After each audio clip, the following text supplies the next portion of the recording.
I'm going to go through these slides, and then we will have whatever conversation you want. If you want to stop me halfway through and talk about something, should have been the last email I had sent out where I added 2 more slides. It's what that's the discussion.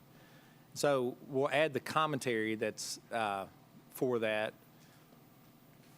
Compensation for us is, I went back to a statement about compensation, which is both pay and benefits, is one of the tools that organizations use to attract, retain, and reward their employees. The compensation system that a company, in our case a city, decides to implement should be strategic, competitive, affordable, and give you an advantage in the marketplace. Compensation can also be used as a powerful strategic tool to increase employee engagement and commitment. And so that statement really, for me, is a challenge to us, how we should be approaching our compensation. And by not doing that, I think I hope to highlight, as I go through it, the results of not really being strategic in that. And that's really no one's fault, I don't think. I think it began inadvertently back in the 90s probably, right?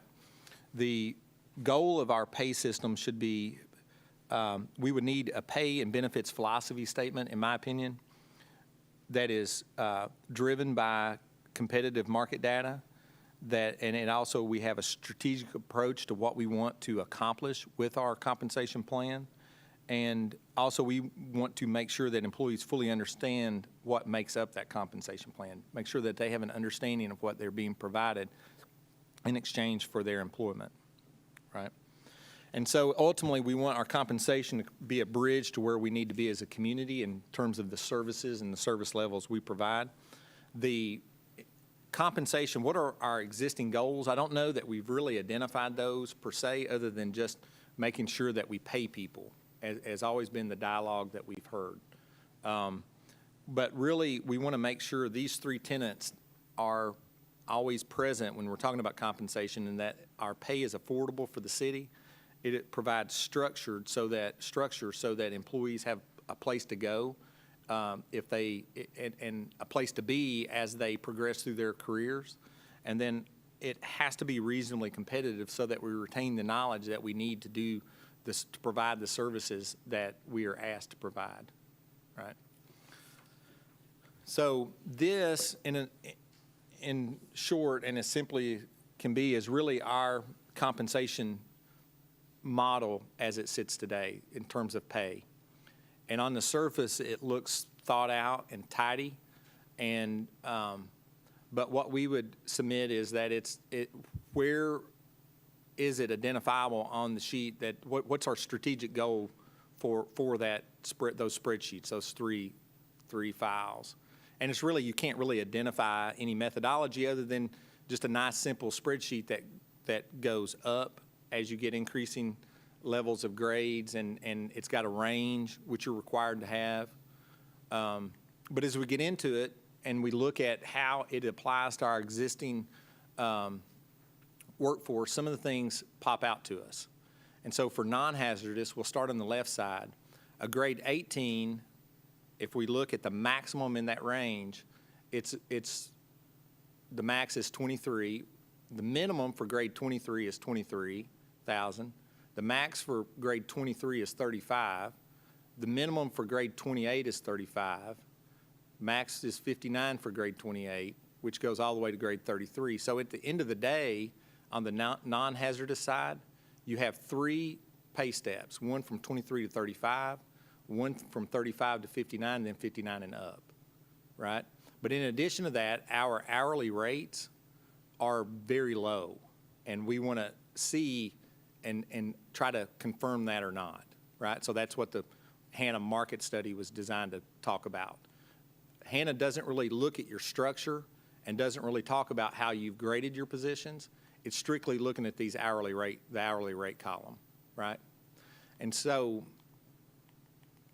when we look at how we have been paying and where people actually sit, what we find is that over the course of time, we've ended up in a spot where we have 36 employees in a very narrow salary band from 21 to grade 24, and we have 41 employees, and this is non-hazardous.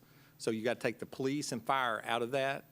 So you've got about, 90-plus employees that are in non-hazardous, and we've got those two groupings, right, that are substantial. So at the end of the day, on that side, you got 36 employees in the range of, at the midpoints, 24 to 33,000, and you have 41 from 36 to 53, right? So there's very little delineation within the application of our graded system, right? Does that make sense? So now on the police side, it's easier to point to because you have clear police officer, sergeant, detective, captain. Fire's the same way, but we're going to focus on police because it's an easy example to point to. So the maximum for a police officer recruit is 41,000, right? Well, that's as much as a deputy chief. So there's no delineation at the end of the day. A police officer can make as much as a captain, no problem. He's well in that range, 39 to 45. So this structure right here doesn't provide clear steps between levels of responsibility, like what we would prefer to see, right? So that's a quick evaluation of our existing model. Now, where does that model, where do those numbers sit in the market, okay? And so that's this table. And so on this table, you have the left column says city men, and let's focus again down on the police because it's, again, easy to point to. So you have this city men of 39,000. What that represents is the average number for the minimum column right there. So the average of all those numbers is your departmental average that's on the next slide for the police, the 39,000. So the city max is the 62,000 is the average for the max for the police department side, right? So that's essentially just a departmental average. And so when we look at the market data that we were provided, the market, and I don't want to read numbers wrong, so I'm going to look at this sheet. The market data says that the minimum average for the market for the police is 60,878, right? And so the city minimum is 39,000. So what that indicates is our existing model, which is these tables for the police department, on average is $21,806 below the market. So that's your average officer, right? And so as we go through every department, at the beginning of those ranges, when we average those, every one of those departments are substantially below the market. Does that table make sense? You know, is this statewide compared to places our size, our similar places? Just curious. Go ahead. Commissioner Cottle, when we put this together, this was what we requested of the Hannah Group was to take equivalent cities of our size, which was in a range of, I believe it was 9,000 to 20,000 population, and this includes.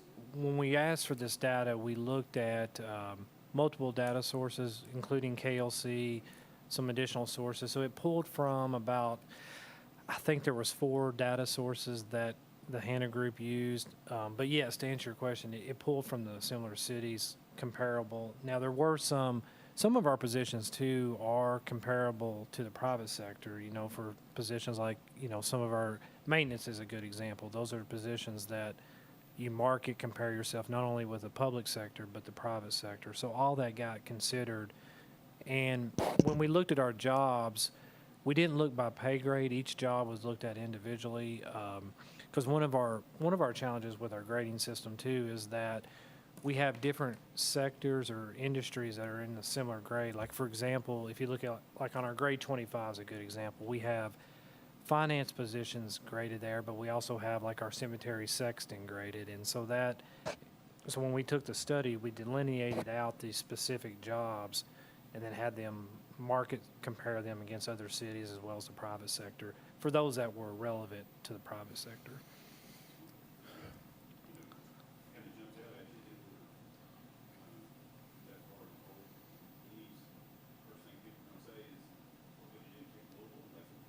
Yeah.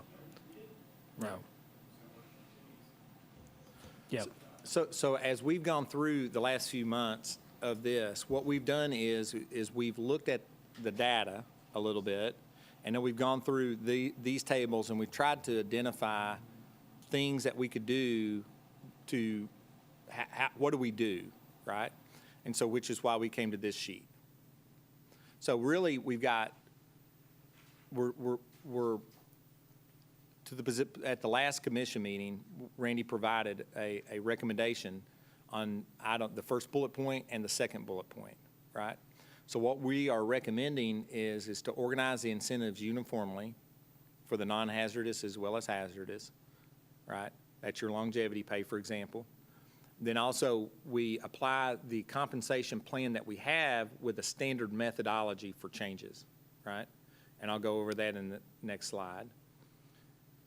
And then, long-term, though, we have to develop a compensation strategy to address that table, okay?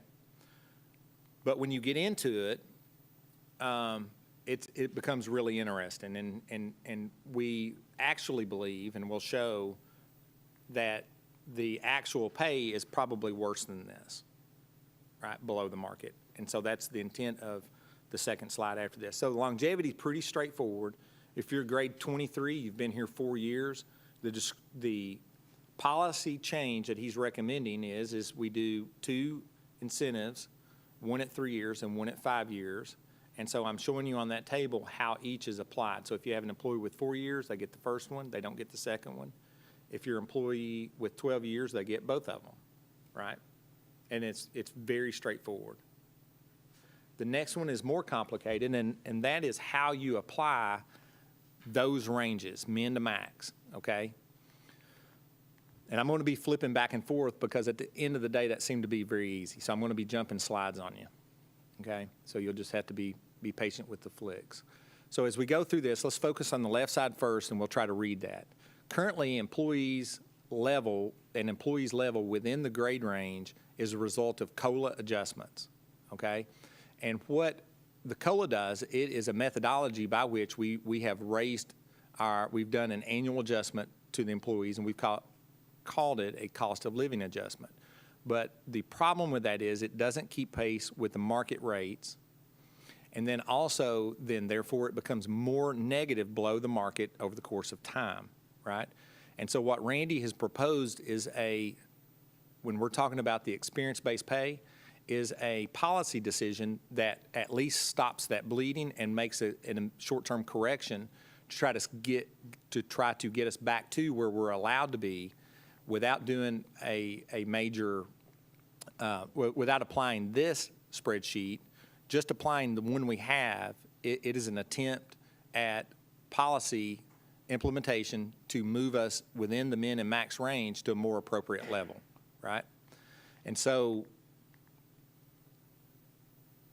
we'll start at the spreadsheet that's at the top on the right side. We take an average police officer, okay? So that minimum and the maximum, and then the market minimum and maximum is the bottom row for the police, where it says 39 to 62, 60 to 75, okay? So it's those numbers translated onto that spreadsheet. So we've established the midpoint of those two ranges, okay? The existing methodology for compensation changes has been to apply a COLA every summer, or an attempt at a COLA every summer, and so that an average officer with 10 years of experience, beginning at year 1 being 0 because they were hired, over the course of 10 years, if they receive a 2% COLA each year, after 10 years, their total increase will be $7,622, right? So that means their new pay will be $39,000 plus 7, which would be $46,694, okay? That's the way we've done it. Now, one caveat, we've not gotten a 2% every year. That's me plugging that number in. There was 3 years where the employees, the staff got nothing, right? So now, And you're going to have those years. that is totally reasonable, right? So now, 46, so we go to the next row of numbers. The actual pay that the employee has gotten based on the COLA policy is 46,694. But when Hannah is considering the market study, these numbers, when Hannah is indicating that the police are behind a certain range in that sheet, 21 to 12, averages the midpoint at 17, that is based on an assumption that the employees are getting to the appropriate level in our existing ranges, but they're not, right? Because of the COLA methodology, our actual pay is closer to 46 instead of the 50 where it should be, right? And so when you're looking at the market study, when you compare our midpoint to the market, it says we're $17,000 below the market, but in our reality, we're 21 because we've not kept up with our own policy. Does that make sense?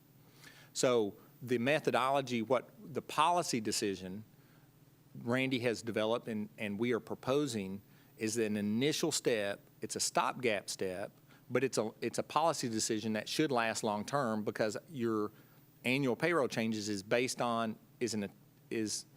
an effort to be based on something material so that you're keeping up with the market and you're more likely to keep up with the market. And the policy change is an effort to close the gap between the 21,000 and the 17,000. So that as we go forward in time and we get into November, December, January, February, we can start talking about our compensation model as a whole.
Looks like long-term, and then also you're doing it during your budget process so that you can decide the timing of how you implement it, whether it's 2 years, 3 years, 6 months, right? Then you make those decisions. But we are asking and do recommend that you take the short-term policy change, which does address, I think Randy said last time, 85 employees on the experience-based pay, and then your longevity catches another 65 plus or minus 1 or 2. In addition to the salaries, if we continue to bleed employees, how much does that cost us money, right, to rehire positions? It does. I mean, there's a lot of variable costs there. Not only sometimes it's hard to quantify because then you take training time, you take margin for error, for example. Safety is a good example, right? You know, whenever you have a new employee, especially if they're in a safety-sensitive position, your risk factor goes up for worksite injuries, property damages. Then also the administrative time that it takes our managers to continuously train those individuals. Right. And then, of course, if you look at your hazardous duty employees, you know, the academies, cost, things of that nature, those are obviously tangible costs. So it does. And, you know, to Earl's point, one of the keys here is this is a stopgap to ensure pay equity because we want to be able to recruit, as we mentioned at the last meeting, strengthen our place in the marketplace as an employer of choice to be able to recruit, you know, new hires off the street at competitive pay, which we've done that through our starting salary policy. But what we have to avoid is our existing employees falling behind that pay scale, you know, because we've got to get them aligned appropriately on that scale. You know, one interesting thing as we went through this exercise, and I shared this with Earl, is as he was talking about COLA, and it doesn't give a true picture of where their pay should be, is we have very few long-term employees within the city that ever get close to the maximum on their pay grade. And there's a couple reasons for that. One of them is the COLA program. You know, that, as Earl mentioned, you know, if we make this move and get everyone structured appropriately on the comp plan now, it allows us time to give a strategic strategy on how we'll do, you know, salary increases over time. And so that's really important. The other part of it too, it's where we have these overlapping bands. Whenever someone gets promoted through what we call a ladder system, correct? You know, you're going up the corporate ladder or employer ladder, so to speak. What has happened with these overlaps and bands, it's kind of, and not unintentionally, it's suppressed their pay a little bit. So for example, if someone's in, say, a grade 24, well, they should automatically, in theory, go to that grade 25, but that grade 25 minimum should always be higher than the maximum of the grade 24 because you're leapfrogging into a higher job with more responsibilities, more accountabilities, but because of those overlaps, it's over time as people have promoted, their pay hasn't kept pace with where they should have been on their current grade because of that overlap. You know, like for example, if someone was making $35,000 and they're in grade 24, and let's say they get promoted to 40,000 and they go to grade 25, well, that grade 25 minimum is probably like 36, 37. So really, in theory, they should have been probably like a 42,000 or somewhere in that range. And Yeah, so we actually face that all the time, where an employee goes through an effort to increase their position, increase their grade, only to find out they're already making more than the minimum for that next grade. And so what happens? Yep, that should be an easy fix. And in today's topsy-turvy world, one thing I know for sure, that there's 5 people up here that are all very vitally interested in making sure that we retain and be as you know, attractive as possible as employers. I have never been through a compensation restructuring. I don't know if Commissioner Atkins has, or Commissioner Terry, or Commissioner Cottle, or Commissioner Sears. Mr. Boyd, have you been through a compensation restructuring? I have, not to the extent that we're doing here, but yes, I have, which, you know, that's another component of this that we haven't really discussed here, but we do need to focus in is doing what we call a duties test, which is very important on compensation, which needs to be part of our strategic plan. And what the duties test is to make sure that every employee is properly classified, whether exempt or non-exempt. And that's a pretty complex exercise.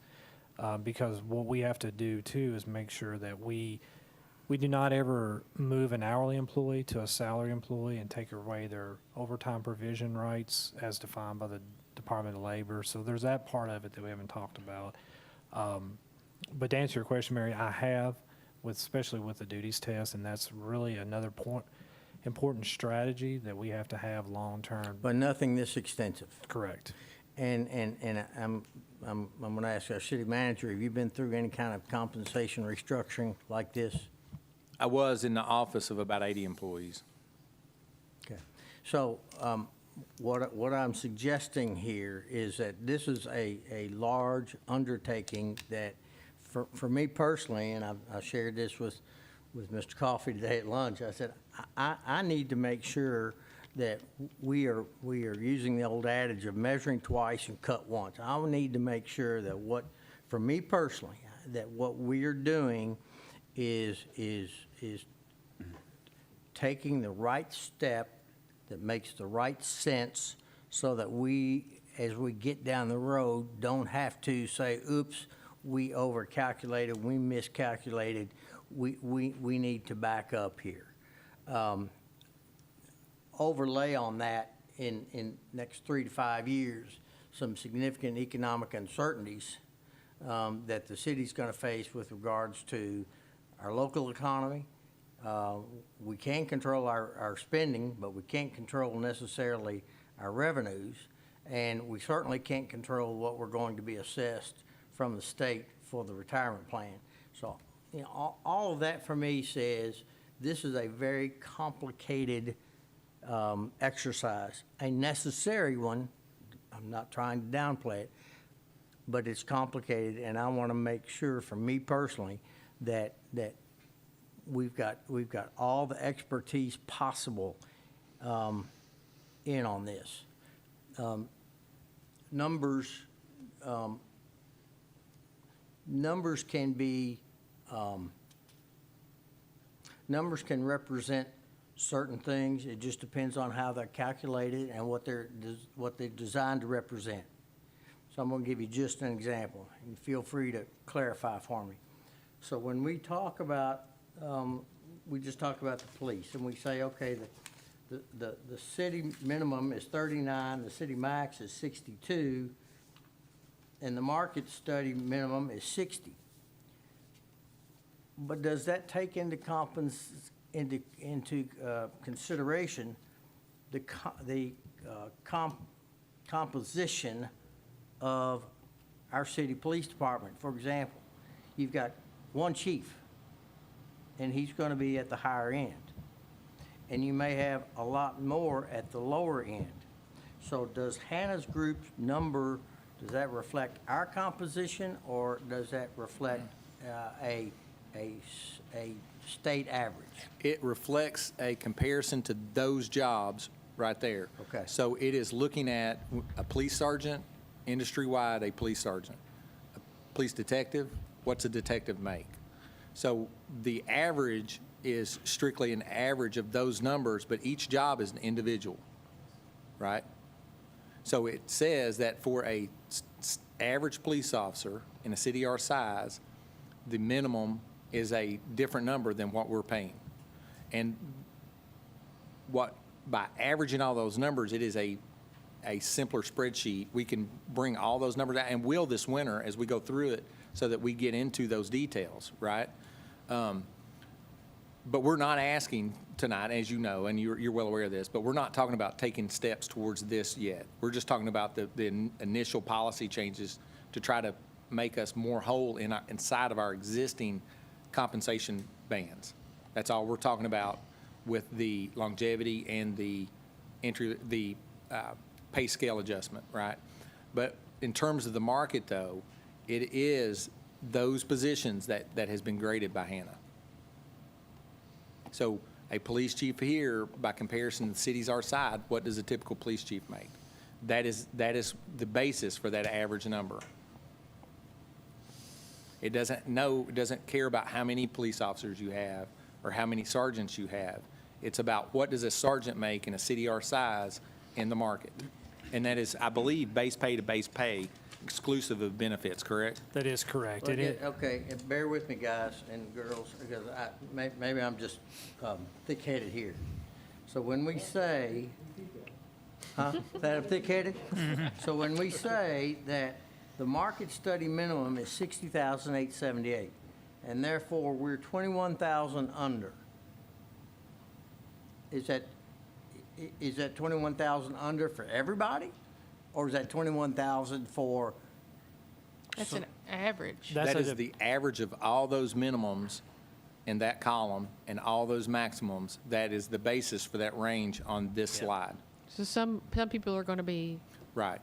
And so there's. under or over more So than what that we, average. yes, exactly. So Yes. what we tried to do is create it create a spreadsheet so that you could understand, or without inundating you with numbers, we tried to totalize it in a spreadsheet so that it's presentable, Yeah. right? And we did that by averaging those positions and demonstrating it in that way. You can break them out individually, and you'll find that the average is the average. They're all off about that much, right? Otherwise, the average wouldn't be what the average is.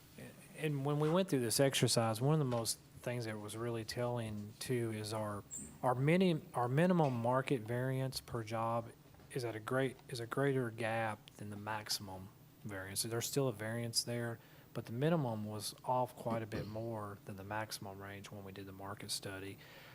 So Mary, to your point, like, for example, you may have a police officer that may be under market on that study, say 12,000, but you may have a sergeant that's off by 15,000. So those are done on individual basis, but that's an averaging of that department as a whole.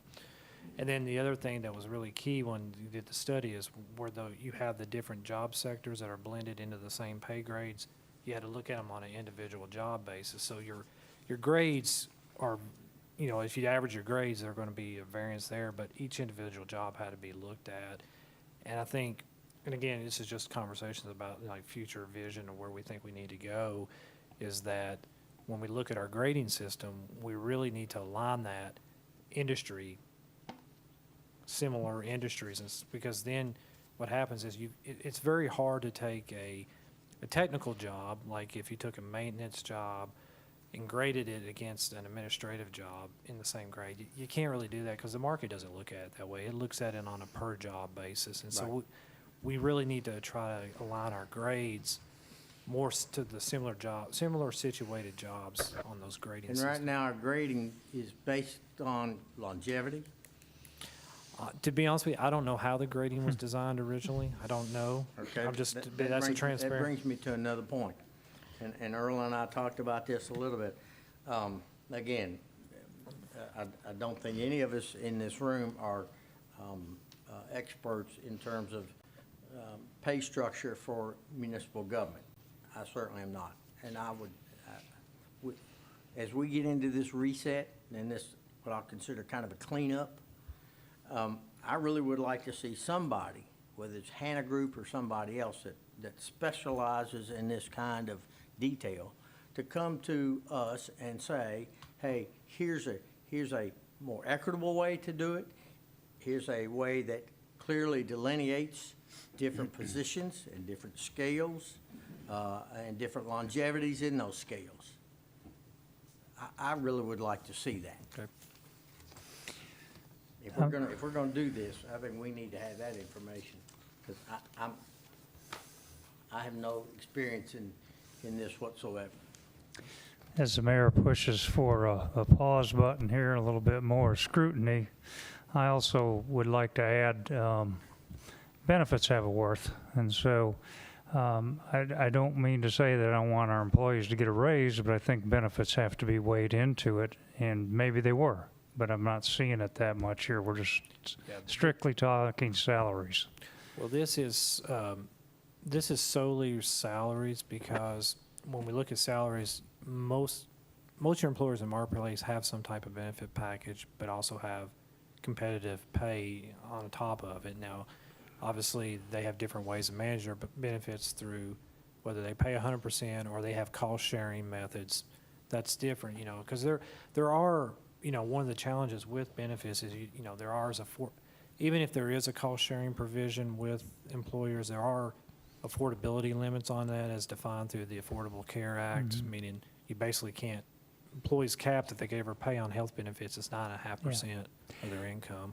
But this right here is solely solely salaries only, because, in some form and fashion, all employers have to be competitive in the marketplace a benefit package. And again, I want to see everybody get a raise, but I think you need to look at the big picture, Yeah, and we absolutely, that will be part Yeah. of the second step. So when you go Yes. into long-term, once you get past these initial, the policy change that we're talking about, it buys you time with the employees, and it stabilizes your workforce so that they are confirmed that you're trying.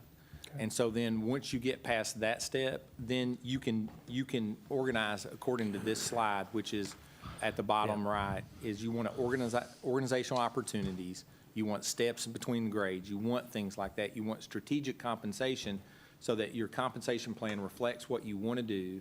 You want to do the financial planning so that you can know that you can afford it, so that you understand how the benefits overlay against that. So that work that you're talking about really is the work that happens between now and the next budget process. Once you understand that work and that energy and that data, then you figure out how you want to pay for it in the budget process. And it may be a multi-year approach. It could be, because we are not advocating necessarily today any step that we're asking for right now is not closing that gap up. Yep. We're talking about closing the gap up between where we, in our existing compensation plan, we are asking you to help us close the gap between the existing $46,000, because that's where our employees have tended to fall, and where they could be as an existing city midpoint, right? We're asking you to help contribute to closing that gap.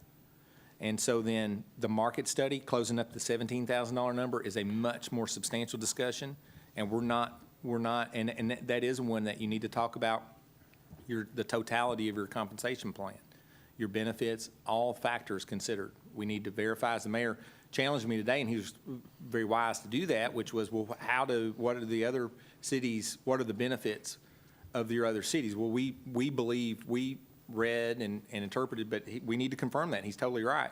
Before we just say, well, it's this, and and which is why the $17,000 is what it is, we need to confirm that that's what the average benefit is, right? But that is not necessarily considered in the application of your existing pay scales. The application of your existing pay scales, we know that our existing approach has us below where we can be in our existing compensation plan, right? Like, we know that.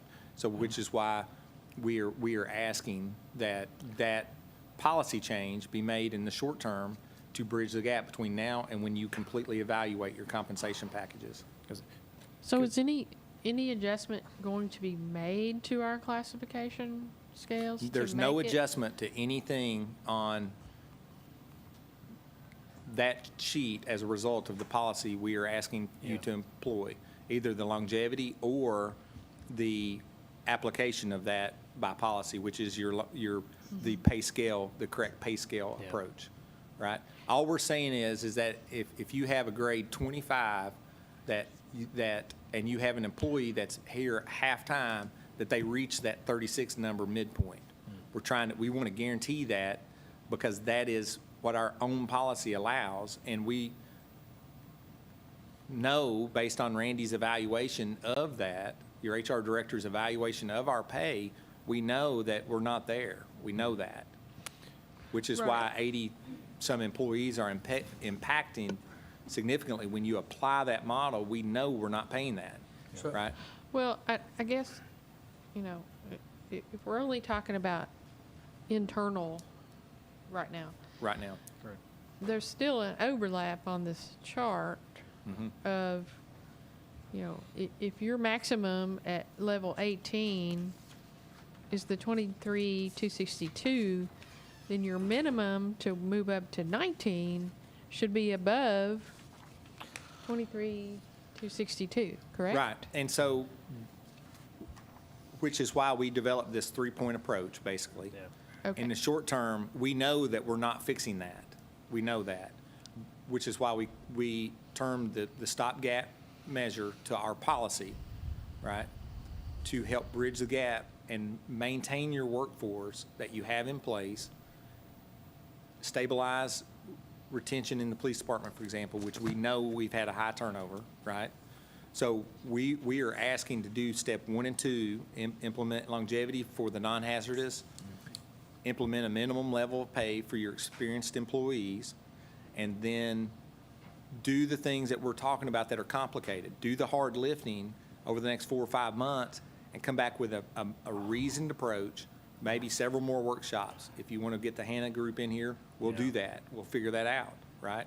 That's part of it. It doesn't have to be them, but somebody that specializes in that. Totally correct. But understand what we're describing, basically with this chart, a 3-step approach, with 2 steps being an immediate short-term policy change.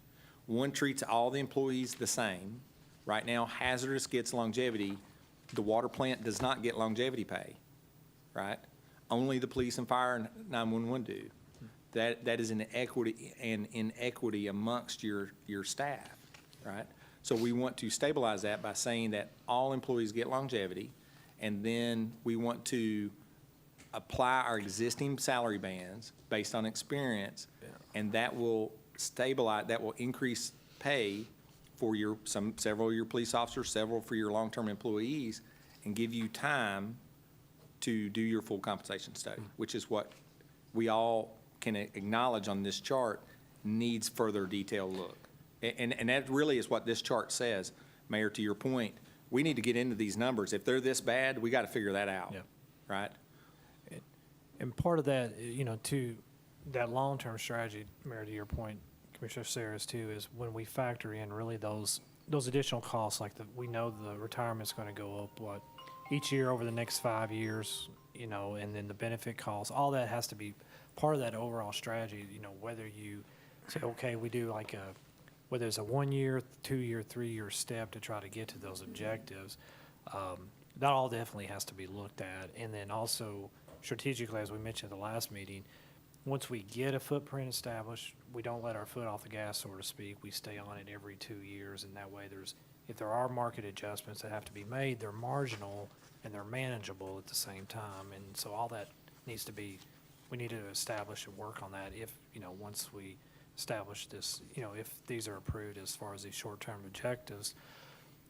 What's really key about these objectives is, and the city has been very fortunate in hiring really skilled employees that had a lot of experience in their work, the prior experience in their industry prior to coming to the city, but a lot of the individuals had to start at a lower pay rate on the scale, and so their experience wasn't factored in. Well, now that we have that starting experience scale, we've been fortunate to hire several. For example, I'll use the fire department. We hired 4 certified firefighters, which was a huge asset to the city because they can come in, make an immediate impact, get on a truck, go on a service call. I know the chief could probably testify to that. But also what we have to do is if we're hiring these guys in at 4 or 5 years, we got to make sure that 5-year firefighter that's already here is on equal footing. So that's really the objective of that initial approach, is to say, okay, we want to make sure that this is pay equity. We're in a position to hire more firefighters as people retire and, succession planning, but also we make sure that it's all fair across the board, and it's an organizational structure that, is there, and that we account for their experience, whether they get it with the city or whether they get it before they come to the city. You're still getting that experienced person, but we really have to make sure that our existing workforce doesn't fall behind on that. And you do that through, one, getting them on the peer. So if you hire a 10-year firefighter at X amount of, $40,000, well, I'm just making up a number, your 10-year guy over there that's making 35 has to get to 40 because whether they have the experience here or somewhere else, they're both 10-year firefighters. And so that's why we've got to get to that pay equity. And that's a short-term objective to essentially make all of our employees whole under the existing pay classification plan. And then on the long term, we go back and we look at the classification plan. We factor in all the additional liabilities that we could incur through retirement, benefits. All those would be looked at in a long-term project. And that could include bringing an outside consultant in if we choose to do that too. But it's really important that we make everybody whole now, because we got to make sure everyone's on equal footing based on their experience in their field. I have a couple more questions. So in the past, I know there have been merit raises that have been up to supervisors and department heads. So will this take some of the subjectivity, I guess you say, subjective part of that, out of that, and make it more objective? No, you can always choose to give merit raises, and we should be strategically apply compensation to invigorate your staff and energize your staff and engage your staff. So there may be a need to do merit pay in the future. Who knows? But this is an approach to stabilize where you're at and then maintain that going forward, right? Maintain that level going forward. That really COLA just doesn't get you there, and we know that. Right. Right. And my other question is, when salaries to other cities our size were compared, and that's fine, that's kind of the only thing that you can really do there. But a lot of times we know who we're losing our people to. Mm-hmm. So have we compared that directly to where we're losing? And that's a good question, and that's one of those where when you go through your long-term task here, we want to confirm that that's the foundation of some of these numbers in this sheet. Yeah. We want to really dive into the market value there and find out really what that means and who that is, and like the mayor asked, what's their benefits package, like you're talking about? What's the equivalent value, right? That assessment is part of that study. Because they may go somewhere else and get a larger salary, but they may have to pay for their own benefits out of that. Correct. And so then you have to figure out what the real net difference That there is correct. is. Yeah.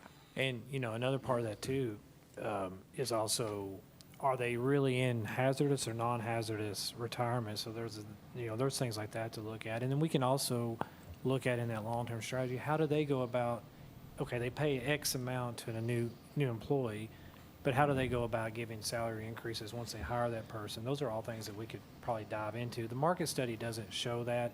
It just solely shows, hey, this is what these salary ranges are. It doesn't give all the ancillary items like benefits, salary increases, longevity. Those are all things we could dig into on a city-by-city basis, or county for that matter. We could really, gives us time to really analyze it, because we've got the base foundation to go work off of now to dig into. And I it do even know that further. some fire departments are not hazardous pay, but are all police departments hazardous pay? No, some of those are not. Okay. Chief Gray, did you want to say something? Or, I can wait till my, okay, but, I mean, I would like to speak on this. okay. Okay, Well, let me Come on up. dive in. We'll finish up and then we'll let you have it, Chief, Yeah, if you want yeah. to. I'm in favor of starting the first steps. I probably could have made that decision without looking at this, because I know when we go into executive session and come out here and watch people leave, that we have a significant problem, and we need to do something right now. And the way I see it, we're bringing ourselves into compliance with our own policy. And we should have been doing this all along. We haven't been, so now we have to, in my opinion, we need to do that. And, we're making a grilled cheese right now. We're getting the cheese out. We'll get the bread out and stuff, the budget cycle, but I think this is an important step to take. But I did wonder, and maybe something the chief will address, is if the department heads were consulted on this, or is that something you see them in the next step, because this is more of a compliance with policy thing. So just curious. Well, the approach to the policy, Randy kind of addressed himself. And then we did talk about, to confirm the numbers, the experience levels of the people within each department. For example, Randy tried to meet with different department heads and go through the process of explaining that and assessing the experience level of the employees. But the implementation side is Randy's going to have to sit down with, for example, the police chief and confirm the interpretation of the experience level to make sure we don't mess up. But the key is to reduce discretionary things so that it's confused, right? But we do have to have a measured approach to the interpretation of the experience, so we apply that correctly. We do agree with that. Yeah. And I'd also like to hear from Andy if he so chooses whenever we get to that point. I don't want to hear from Andy. I never want to hear from Andy. feelings. If, one thing that really, when we were very early in this process, I got to give credit to both the chiefs that are in the room here, is they came to me individually and said, down, what can we do to hire people with experience, because we're challenged to get people. And so when we started looking at this experience scale, both the chiefs were very helpful in talking about it, and we kind of, I know Tony and I spoke quite a bit on that with that 20-year and the 27-year tiers, and so they were very instrumental in that. And then once we realized, okay, we have to have an objective, not approach to the way we administer pay. So, and that's why we came with the approach of that scale is, okay, when someone comes in as a 10-year water operator, for example, class 4, if they're a class 4, they're always going to be paid that. The next person that comes in, they're going to be paid the same thing. So what it does, it takes out all subjectivity, and it's an organizational structure. No matter whether I'm sitting in the seat or someone else, it's always going to be done equally. And that's really what we did with the existing employees, is we said, okay, we're going to put them on that scale. I sat down with each department head, went through the employees, tried to identify to the best of our ability, not only their internal experience in their career field, but also their external. And so, you know, obviously, some of the employees that's been with us for a long time, it was easier because most of their experience came within the city. It's your newer hires that maybe have been here, you know, less than 5 years, where we really had to go look at their external work history. And I'll just use I had employee X, and I'll use an example is, without naming names, is they had 30 years of experience in their field before we hired them. They essentially were a steal to the city, but we hired them on the pay grade at the very minimum of the pay grade. And it just was, and they're making the same as another employee with 1 year of experience in the field, and they're doing the exact same work. And so there has to be that differentiating factor, but also it's an objectively done, that no one can say, well, so-and-so makes more than I do. No, it's systematic. Everybody knows when they get these level of years of experience, what they're going to make with the city. And also, by going through that process of having that tier, you know, whether we look at something like a length of service increase as opposed to COLA when they go through their years of experience, it gives a drive and for those employees to strive to stay with the city because they know what their earnings potential is. And it's also fair and it's equitable. And so that's kind of how that whole process started in a nutshell, as we realized, hey, one, we can't hire experienced people. Two, we don't have a really defined structure on what starting pay is, and now we do. And with that, we just want to we got to bring all of our existing employees up to that same level. It would seem, and you, of course, have more experience than I'd ever know about, but it seemed like that would help morale too, just a tad. Because you're getting paid on what you do rather than who you are or, you know, some subjective whatever. So I would think that might be an asset. It absolutely does, and what it does, and that's a good point, Commissioner Cottle, because it takes away any preconceived notion of bias for the employee. Like, well, you know, employee may say, well, this person was going to get more money because they have a friend, family, relative, whatever that works here. That cannot be manipulated. It's solely structured. We put when we approved the experience scale, we went back and Earl and I put the scale together, and it's structured, and if anyone wants to look at what they're going to make, they know exactly what they're going to make when they come on board with the city. And it is just, at the end of the day, it's just a fair, standard way of making sure that people are paid, but also it allows us to pay people what they've earned through their years of experience.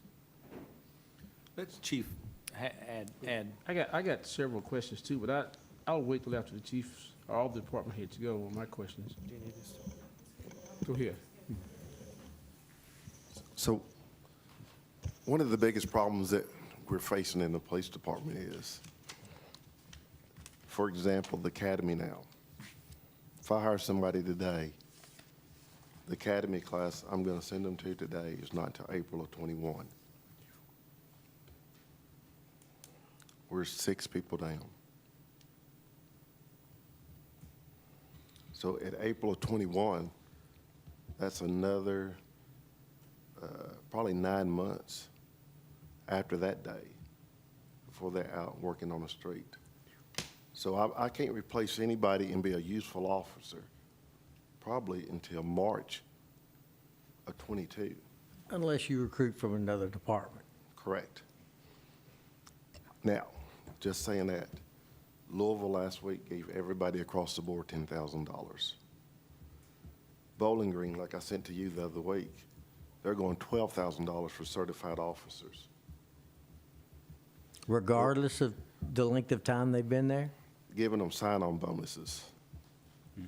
I can understand sign-on bonuses. And the thing is, well, we're already behind the market demand, so they're going to get that bonus, and we know we're $10,000 to $12,000 behind on the market pay.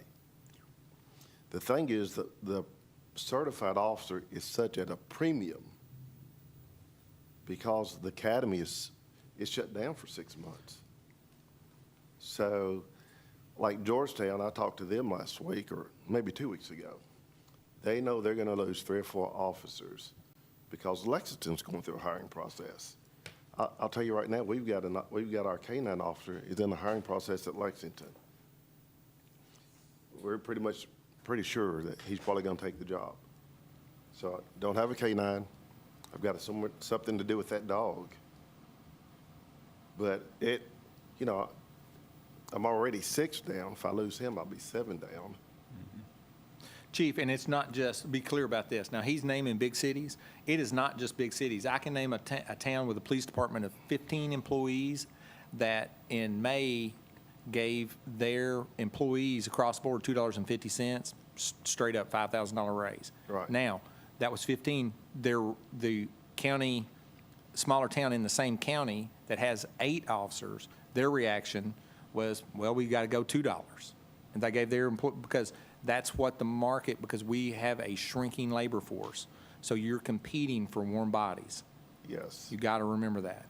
So, we know that, so Georgetown's already prepared, so they're looking at incentives already because they know they're going to lose 4 or 5, so they're already amping up what they're getting ready to do to try to fix the 4 or 5 that they're going to lose to Lexington. We lost one earlier to Versailles, but really one of the biggest things was last month, we have a recruit in the academy. And she leaves right in the middle of the academy and goes to another agency.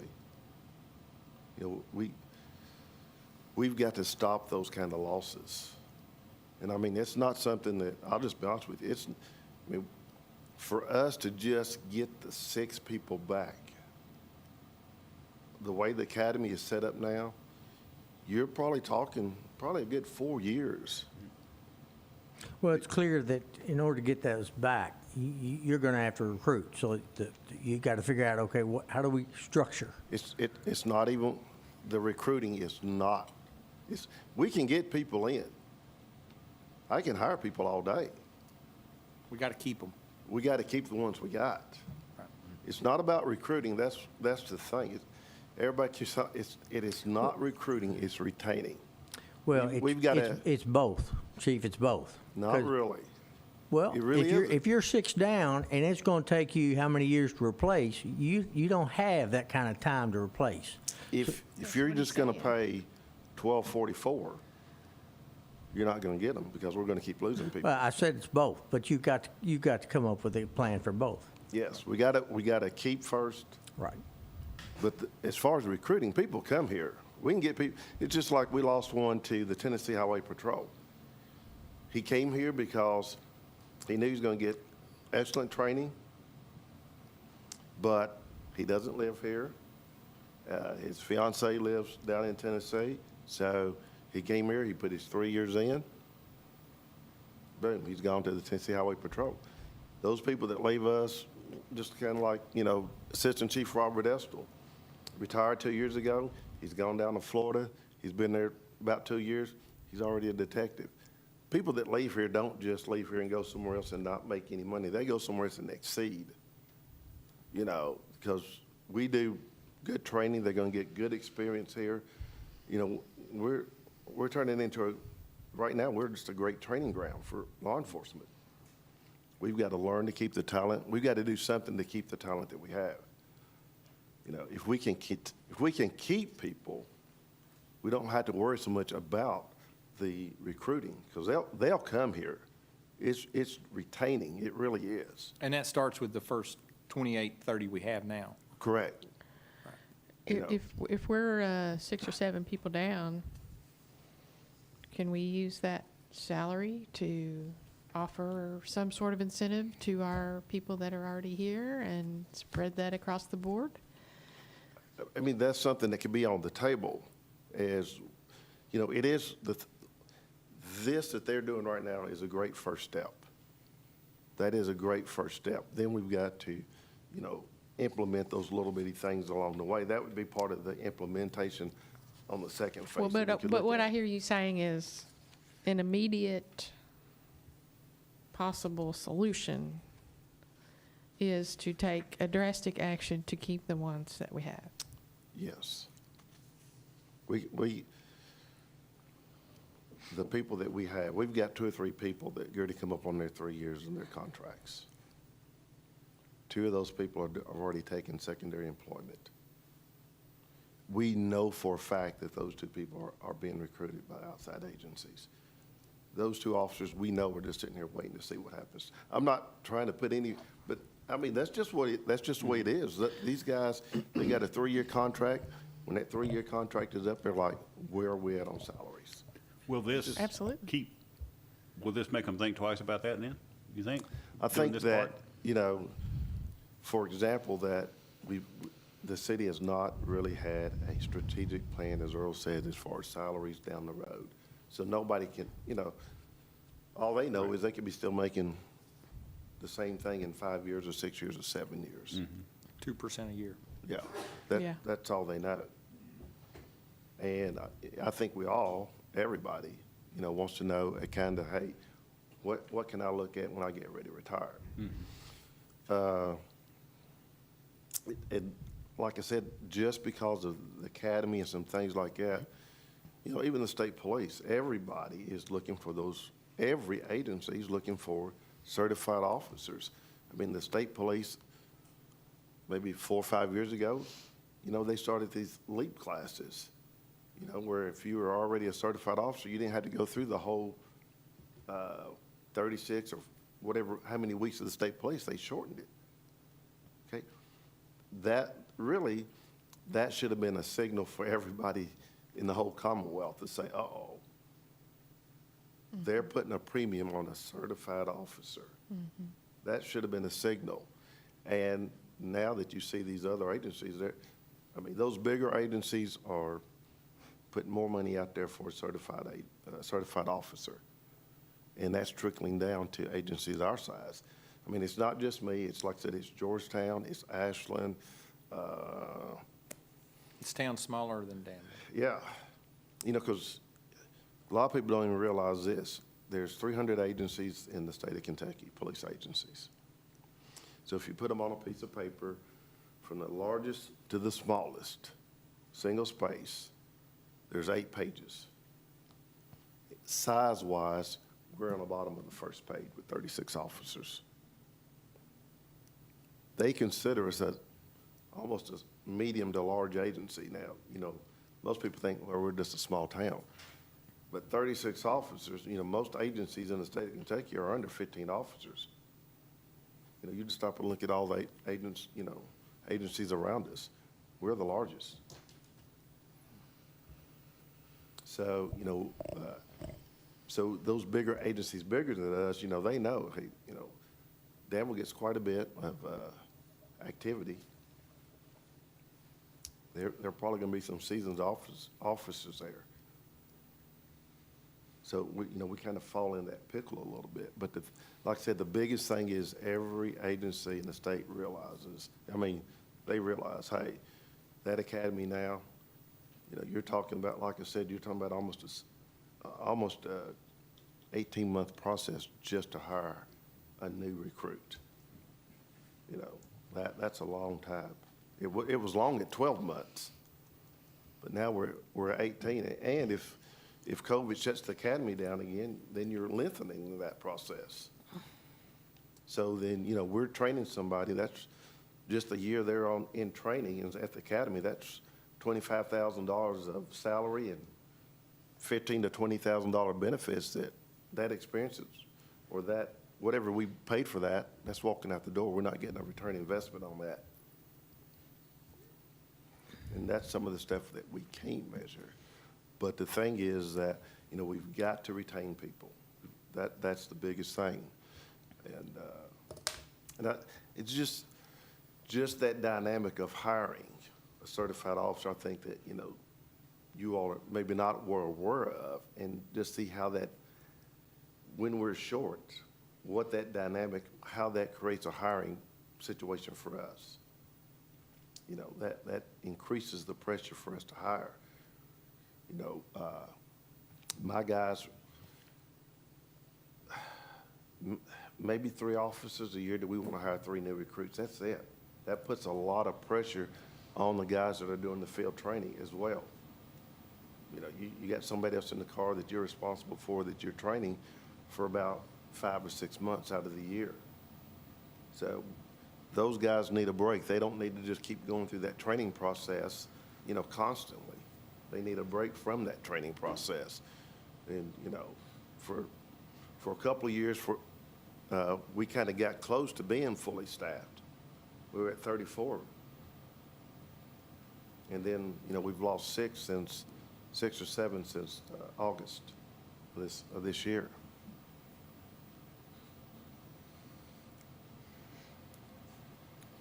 I think the key is here that, I think Tony agree, and so would Doug and Andy also, that we've got to get our salaries up so that when these people look at it, it's not just a one-time 5,000 pay is not going to entice me to leave, because I'm going to make that up over time here, you know, and it's going to be a lot more. It's going to be 60 or 70,000 here over time, because I know I'm going to get that bump. I know I'm going to get, this is what I'm going to make at least, and if I want to improve myself, for example, in the police department, if I want to become a detective, or if I want to become a lieutenant or a sergeant or a major, you know, and make myself up, I can even improve myself even more, and I know what I'll make.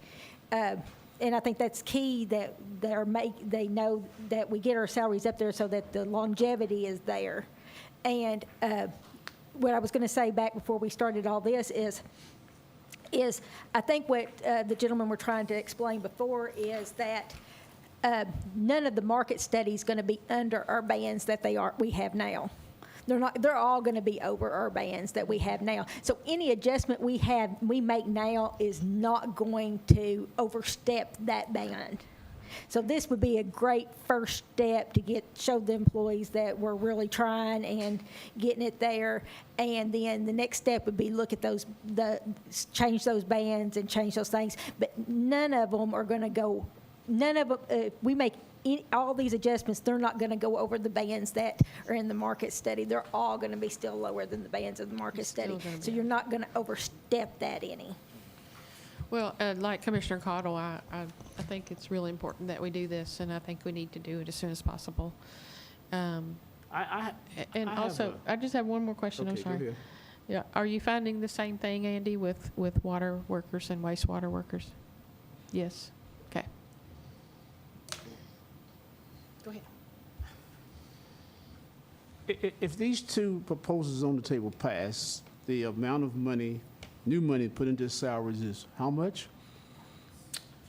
Excuse me. So for salaries, actually, the salary adjustment's $343,355. Now that's for the salaries. With retirement included in that, that's $449,000. That's for the salary adjustments. If you do, for longevity, the total cost for non-hazardous annually is $186,000. So roughly combined, you're looking at approximately $630,000 annually, Okay. give or take a little And bit. total number of current employees who are going to benefit from these two proposals? So currently on the longevity, and it may have changed since then because we probably had a couple of employees hit their anniversaries, but at the time it was 62 employees, 66 that would benefit from the longevity that's non-hazardous, because all the hazardous are currently receiving that benefit. Is that the 3 and 5 year? It's a combination of both. We have a total of 15 that will get the 3-year, and then the rest totals will get 51 will get the 5-year. So that's all the 3 and 5 Yeah, year. or So let's 51 would get 3 and 5, and then 15 would get just the 3-year. Yeah, but there's still another number you want to share with me, right? You said 62 employees, is 62 non-hazardous, aren't there some? 66, I'm sorry, 66. Okay, then what about another group of folks who will benefit from this? Now, the other group, and some of these will be overlapping, because some of the Sure. employees will get both the longevity and the salary, depending on, their Yes. length. So we had a total of 86 employees, because we analyzed all full-time employees, which we average around 155. That fluctuates some based on turnover, but there were 86 employees when we looked at their experience scale that they were below their adjustment. Now those there were some employees that were, paid appropriately, where they should be. In most cases, though, what you found is newer employees within the city, because they were, as people promote through their grades, because of those overlaps, they've kind of fell behind on where they should be. But yes, it's 86 employees, and that would get some And type some- of salary adjustment. And staff, including the city manager and the department heads, are gonna, sometime between now and I vote for this, assure me that when this is publicized and approved, that we're not gonna miss any employees. Yes, right? sir. Somebody's gonna put their Yes. So rubber stamp to this, right? So what we did, one of the exercises we did is we met with each department head and went through and made sure that we identified their base salary minus any incentives, because this is solely, a base salary. Like, for example, the hazardous duty, when we looked at their longevity pay, that longevity pay was pulled out of their salary because that should be distinct and, separate from the base pay adjustments. But I'm understanding you to say that you did this with department heads individually, and you and the department head walked through their entire group of employees to make sure that everybody on the list A through Z was eligible or not eligible. Yeah, to go back to that, earlier, I made the comment, so on the implementation side, so if you all choose to pass it, Yeah. what Randy will be, one of the steps he will do is he will have to sit down with chief and deputy chief, and they will go through and ensure that their interpretation of the experience is correct, Yes. right? And so the department head will confirm with Randy that interpretation. So the department heads have not had that input into the 86 so far? They have been consulted, but that is an estimate, right? Yes. And so we want to reconfirm that as we go into the implementation phase. Okay, and then I waited patiently, so. I just got hired by the city 5 years ago, and I got hired at a pay grade of, say, 18. I've been here for 5 years. What pay grade am I being paid on now? It would depend on the job, too. I Well, mean, let's give me an example of a job where Okay. it's, so. It's an entry-level job. So let's say you take a police officer, they start in at 28,000, okay, and the range is, and I don't have the scale in front of me, but I think it's 28 to 41, if I yeah, you believe. just make up some numbers. Yeah, so I'll do a bit simple math then. So let's say the starting salary is 30,000, the max on that job is 50. So your midpoint is 40, right? So if that individual was hired in at 30,000, let's say they had 10 years of experience, they've been there 10 years, ideally they should be at 40,000. So if that person through adjustments, COLAs is only making 35, their salary should be adjusted to 40. Because if we go hire a 40-year, a 10-year police officer at 40, they've got to be making the same. And that's what we're That's what we're taking shooting care of, right? Yes, sir. Yeah. Okay, well, let's say I've been here for 5 years. I've gotten my 3 and my 5. What grade, though? What pay grade am I still working at? You're at the same grade. You're not changing grades. Right. Okay. see, This that's is, a- this yeah. is movement within that pay grade to the appropriate level. So Okay. if you look at that sheet, it's at the same grade. We're not suggesting that we're reorganizing the city and doing all that. All we're saying is we are taking that table and making sure that a police officer is appropriately aligned between 28 and 45,000 based on his experience. Okay, I understand that. So I've still got my 10 years, right? And as I move toward you said 20 or 27 for some employees, right? So at year 11, 12, 13, I'm in the same grade, but is my salary moving toward that max? Well, and that's actually part of Here we go. our, sorry. That's all right, part- go ahead. No, go No, I said, that's part of our strategic approach to compensation that we need to review at the next step. So the answer is that right now, we're not doing that. Correct, yes. Okay, that clears up a lot, okay.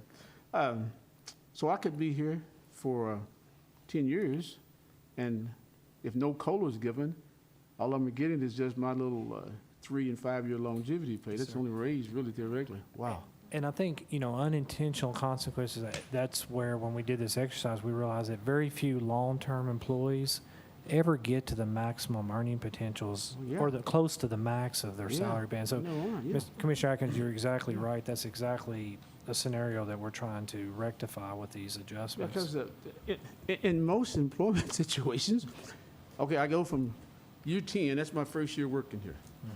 When I finish my second year, I'm going to 11. I'm moving every year a little bit closer to that. And then the COLA and the seniority thing, longevity things, they're just bonuses on top of that. Yes. But we're not doing that. We haven't been doing that. Yes. Okay. Do that for non-hazardous. Yeah. Well, I know. I'm just trying to make sure. I think I know the answers to some of these questions, but it's important that she's sitting there and it's being recorded, that we make sure everybody has an understanding. We're getting ready to spend a whole lot of money, and we got to make sure that what we're spending, people understand that we just didn't decide to give Mr. A sitting over there $10,000 raise because we felt like it was a good thing to do. We're doing it because they're working for the city, they've got the experience, they've got the qualifications, they've got the good evaluations, and we have not been moving them up the continuum. So when we looked at this, one of the ways when we looked at it is said, okay, if we have employee X that's currently working for us in police, Yeah. if we were to hire them off the street today, what would we pay them? You Yeah. know, and that's basically the approach we took Yeah. because that's what we do now. We hire based on experience. And so when I looked at every employee, we said, okay, we got to know what we would hire them, factoring in their internal and external experience. And that's how you justify what that person makes because, you know, it has to be equitable based on their experience. And the other question I want to toss out, I know this is going to be a part of the long-term study later on, but oh, you stirred me, woman. We look at a lot of things, even at someone's employment, and we don't look at the fact they've got, we look at the fact they've got a high school diploma. We don't look at the fact that they've got an associate degree or a bachelor's degree or a master's degree. We look at the fact they might be certified as this or that, but, so we haven't done any of those things through this process as well. Now, we're going to do that after Yes. this is all on the table. Wow.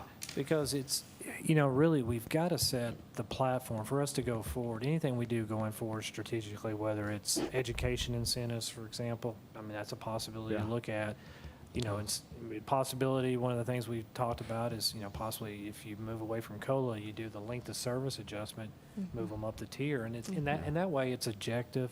Now, granted, to the mayor's point, you may not be able to do it for a year, so let's say if you didn't do it for a year, 2 years, then you would just move it 2 years whenever you had the funds to do that. If, you know, and you can do that through the budget planning process too. That way you'll know what those annualized liabilities would be to the city to adjust those costs. And that's fair and equitable, and I think that's, and also, you know, making sure that those bands are corrected when people promote, because the example we gave is solely someone that stays within their band. Now, if they Yeah. promote, they'll move up to the next pay grade and we just gotta make sure they're And done. then you just stepped right into my next question. Okay, I started out at 18. I'm doing this ABC job. I've gotten a chance now to go to a DEF job, which is more responsibility. And as I do that, and as I change bands, I go back to the minimum in that band. I don't get my 10, 11, 12 years of experience I already got with the city, and I do that new band. And so that's a part of our compensation strategy that we need to fix. So like, go back to that 30 to 50,000 band, for example. Yeah. So let's say you got that 10-year person, and then they're in that 40,000 band, right? Yeah. And the max in that job, because it has a certain level of responsibility and accountability, it pays a maximum of 50. So if they're going to a next position and taking on more responsibility, that starting band, instead of 50, it should be something Something above that, whether it's 52, 53, whatever.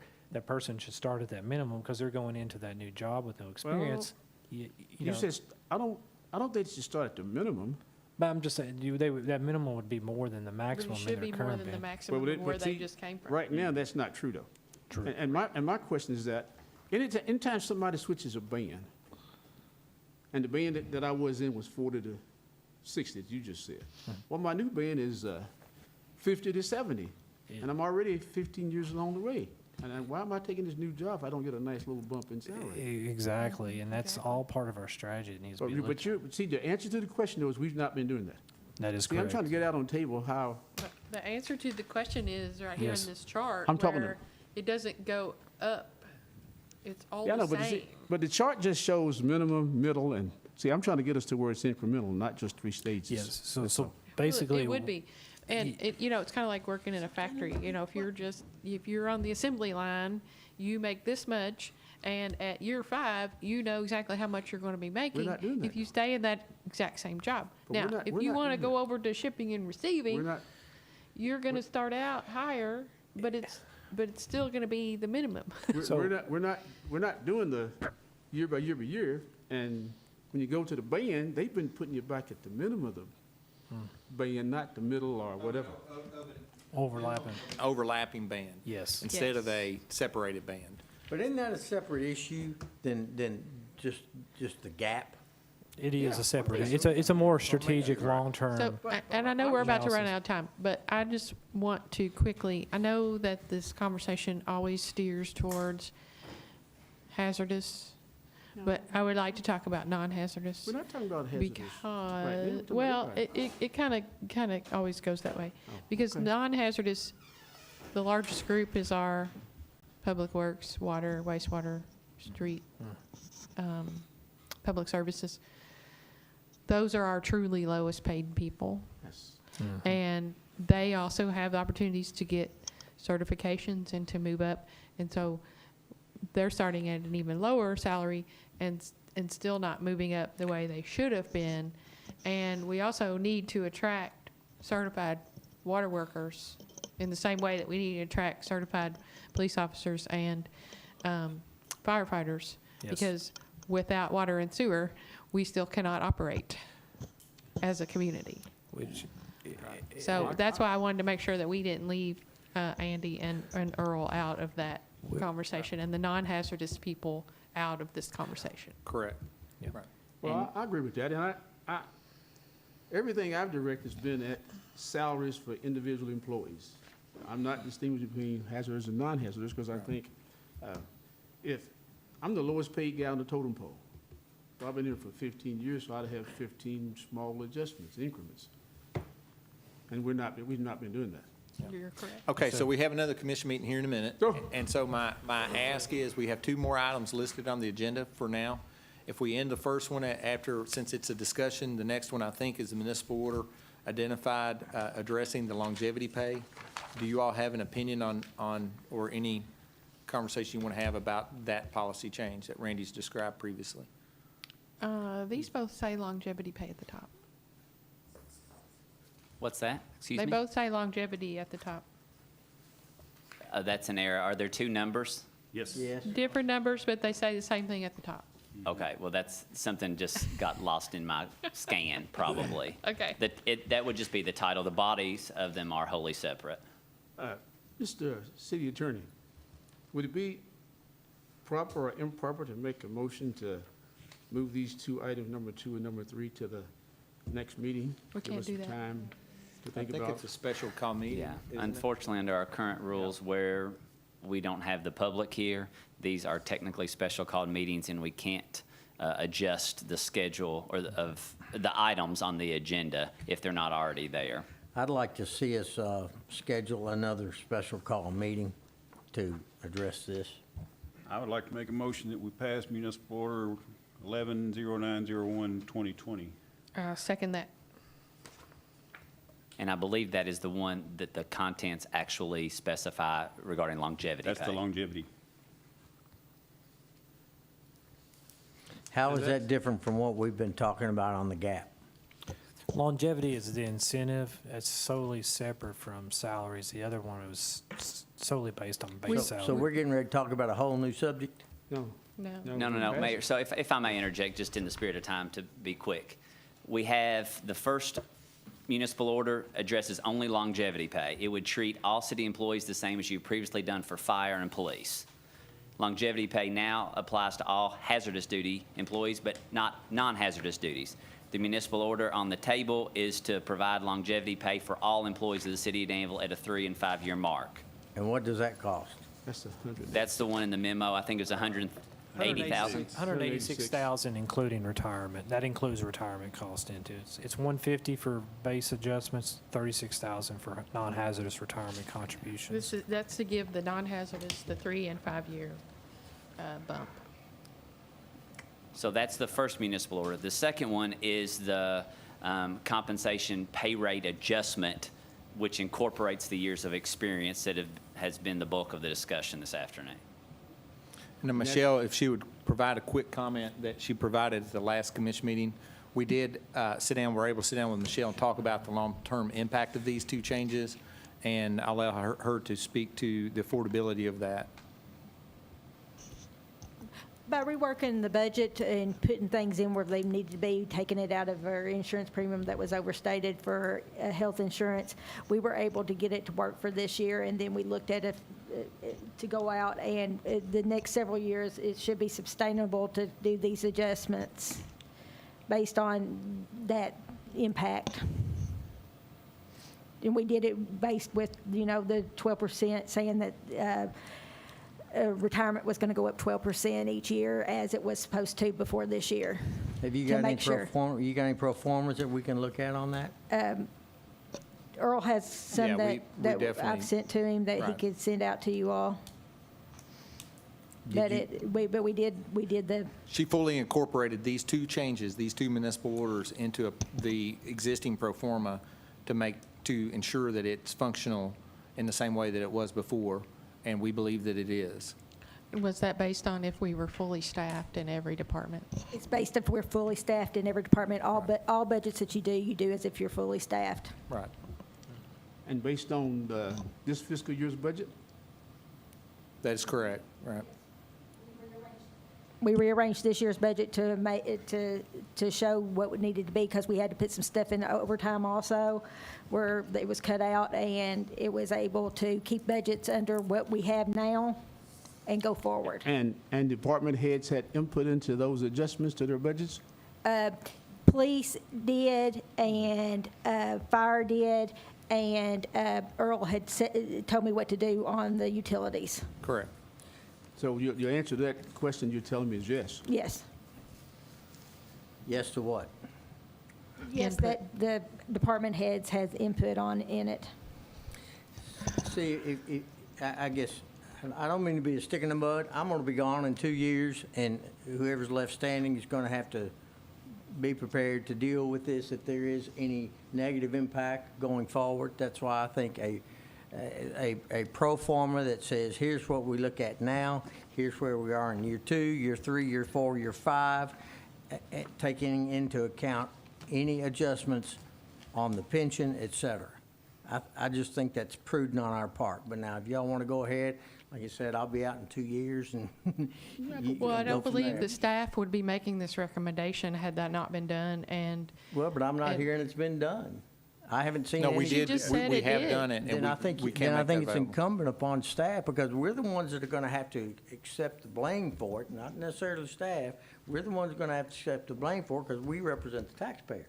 And so I'd like to see that, just as a matter of saying, you know what, we looked at everything, and we're comfortable with the decision. Things may change, they always do. But based on what we're factoring in today, looking at 5 years, we think this is a affordable move. We do think it's an affordable move based on those facts. I'll call for the question.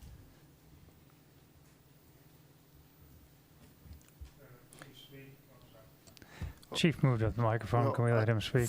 You want to take your question back? I can do that. For example, with our budget, we're, like I said, right now, we're 6 or 7 people down, okay? Right. I know for a fact I'm not gonna hire anybody, and they're not gonna start until after April or May of next year. So there's 7 salaries for the rest of the year I know I'm not gonna use. I know that. And that's only from January to June. And that's just for Because those that's the 6 fiscal months. year. For Yeah. next year's 6 months. So I know that, we can manipulate a little bit there, and we're gonna save some money there. And I can control my hiring also. And so what I look at this is, I'm looking at this, for example, I'm 7 people down, okay?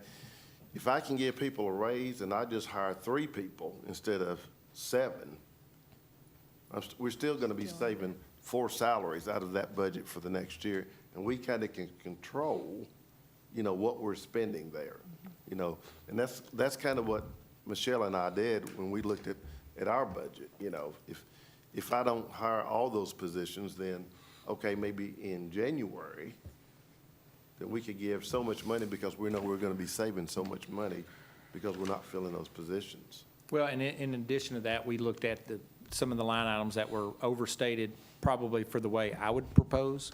And then some of the line items that were understated based on historical data, like overtime for the police.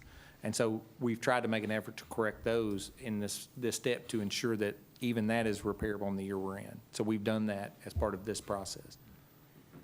If I may say one last thing before you do call the question, and that is, I think the two proposals in front of you by order or recommendations are vastly different. One is a matter that could be seen of equitable treatment amongst all classifications of employees. The second one is a much larger policy change that does involve employees, but could be devoted to more time and attention should you so choose. But the first question that is before you is more about equity than it is about a budgeted solution, it seems to me, and you're talking about an equitable treatment of all city employees. If you honor the longevity and tenure of hazardous duty employees, what do you say to the non-hazardous duty employees if you don't treat them in the same manner as a point of equity? Define hazardous duty, I mean, obviously, police and fire, I get that, but is there a definition beyond that? There's no other employees that we have in Danville that is considered hazardous duty. I mean, state law defines it clearly. I mean, if you're in hazardous duty retirement or you're in non-hazardous duty retirement, based upon your classification. Except for the mayor's position. Oh, that's the most hazardous, let me tell you. Well, guys, I'm in favor of both of these. I just want to be sure we're covering ourselves, and I'm always concerned about who's had input into these, what I call another major decision that we're being asked to make, and this one goes, none of us are going to be here beyond 2 years if we sit here today, right? So, Mr. Mayor's trying to cop out about 2 years, but right now, none of us will be here except for 2 more years, so. And I've been advocating for money to assist with salaries, and here's an opportunity to do it. I just want to do the right thing. So I called for the question a second time, right? Question's been called. Any further discussion? A roll call vote? Can I request a roll call vote? Do you need to read this? No? Okay. No, you do not. You doing one, each order separately? Yes, he Yes. just made a motion for one, yeah. Yeah. Commissioner Atkins, Yes, ma'am. Commissioner Terry, Yes, Mayor Paris. Let me just be clear. this is the This is long. order, municipal order 1109-01-2020. Yes. Yes. This is with regard to the, longevity?